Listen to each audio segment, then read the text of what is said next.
This is the Saturday Morning Serial Podcast with your host, Amanda Ann.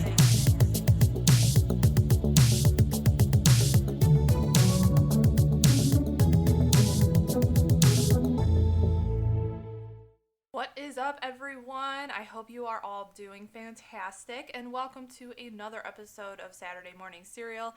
I'm Amanda Ann, and today we are going to review Turning Red. So, before I do that, though, how many of you have bought Spider-Man on digital release? I mean, we just watched it again last night, and we watched the gag reel. There's some behind the scenes on there. I personally haven't watched, but Mike has watched. And yeah, it's just such a great movie. I don't even know how else to explain it. Like, the Spider-Man movie is just, it's pure awesomeness. I don't even know. But anyway, also today announced, you guys know I'm a big Tom Hiddleston fan, and his new show Ex Serpent is coming out on Apple TV Plus on May 13th. So again, super excited for that, and I will be reviewing it on here when the time comes, so make sure you stay tuned. But for this episode, I will be reviewing Turning Red. It's just going to be a brief review because not a lot of people have seen it so far. But, oh my gosh, it was a treat to sit down and watch. And honestly, it was one of those films where I was kind of like, I written off in a way. I was like, oh, yeah, I forgot this movie's coming out. I forgot Pixar's creating another movie. But Disney Pixar's Turning Red, which is now streaming on Disney Plus, is written and directed by Domi Shi and stars Rosalie Ching as May and Sandra Oh as May's mother, Ming. At this point, I feel bad for Pixar because all of their releases as of late have been direct to Disney Plus, and I wish the folks who worked on these great movies, such as Luca, Soul, and this film, would get that gratification of a theatrical release. So I find it peculiar as Pixar hasn't had a theatrical release since the you-know-what. Walt Disney Animation Studios did release Encanto in theaters this past fall. However, I do feel like this film blew up all over the place when it was released on Disney Plus. I honestly didn't hear the Bruno song emerge until it dropped on Disney Plus. So, I don't know. But just in regards, taking Encanto into mind and how it just blew up after it being released on Disney Plus, I feel like at this point, maybe Pixar is playing their cards right and a direct release to streaming platforms is the way to go for viewership. Regardless, people are talking about Turning Red, and I know I've seen it all over Twitter and Tumblr. This film has had mixed reviews with a broad range. Some people have already watched it multiple times and just absolutely love it, while others are not fans. Listen, I respect others and their opinions about movie interests and such, but the shame others are invoking on the ones that like this film, it's just not cool, y'all. I'm seeing middle-aged men complaining about a subject brought up in this film, which I'll address later in this discussion, and others are calling out the fact that this is promoting children running away from home, which is something that is really not new to the film industry, especially Disney. My friend Heidi, known as Yodeling Cowgirl on Instagram, she brought up a good point that films such as Tangled and these iconic princesses in general, they pretty much all run away from toxic situations, which can be argued that May is doing the same in this film because she does feel constricted by her mother's overprotectiveness. Let kids be kids, you know?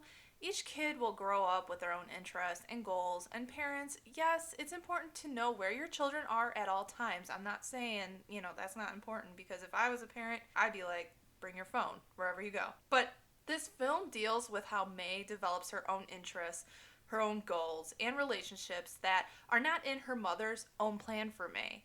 May is a typical 13-year-old girl who is quoted saying she likes boys, she loves her friends, and pretty much has her own life now and just wants her mother to let her go and be who and what she wants to be.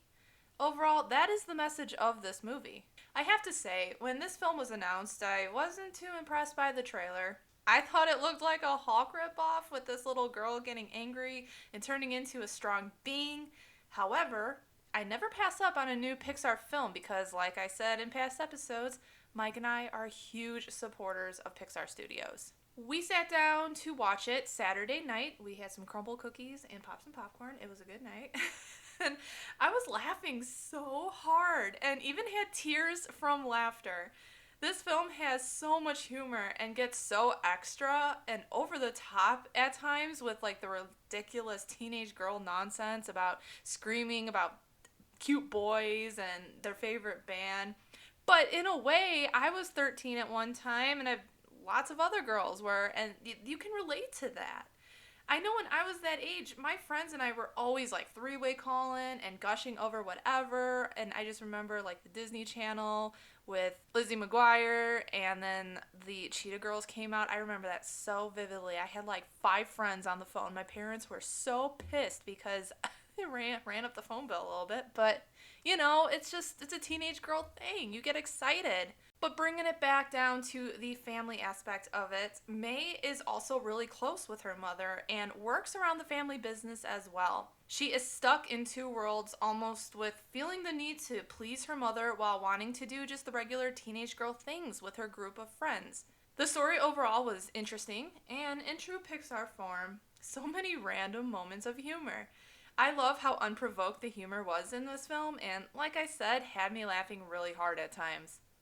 The over-the-topness of the girls loving the band Four Town brought me back to the whole Backstreet Boys NSYNC craze back in the 90s.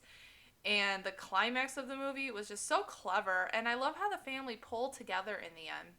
It was kind of unexpected how Ming had a dark history with the red panda that comes to light. I got major Brave vibes from the whole needing to break a spell by a specific time with the consequence staying in that true form, if not achieved. You know, like the mother in Brave, Merida doesn't do the tapestry in time, will be a bear for the rest of her life.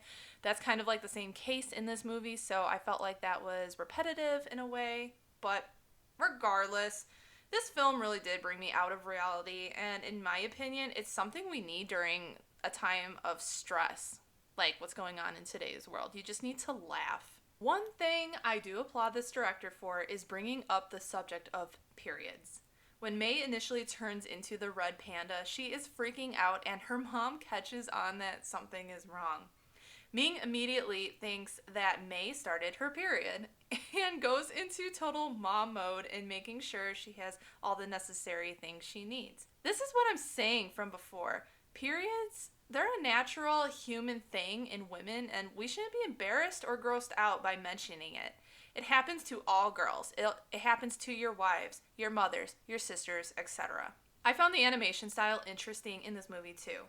Pixar has it really nailed down with animating humans to make them look so realistic. I mean, they have come such a long way from the first Toy Story where the humans look like scary robots. But I felt like the art in this movie had a different look to it that fit the genre. The color scheming is just very bright with reds, pinks, and, you know, the typical teenage girl look. Lisa Frank, for instance, come on.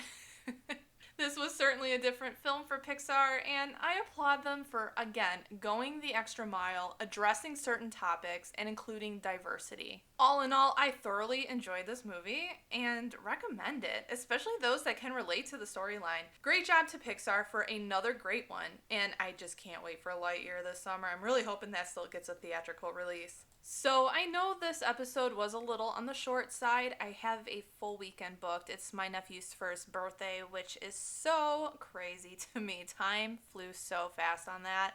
But my next episode, you guys, you don't want to miss out. Because on April 1st, I have a special guest coming on that I am so excited to chat about with all things Disney. She's one of my favorite YouTubers, and we will be talking about the Fab Five characters and how they have been a part of our lives and just the lives of so many. So you definitely do not want to miss out. And with that, I hope you guys all stay safe and have a great rest of your week, and I'll talk to you next time.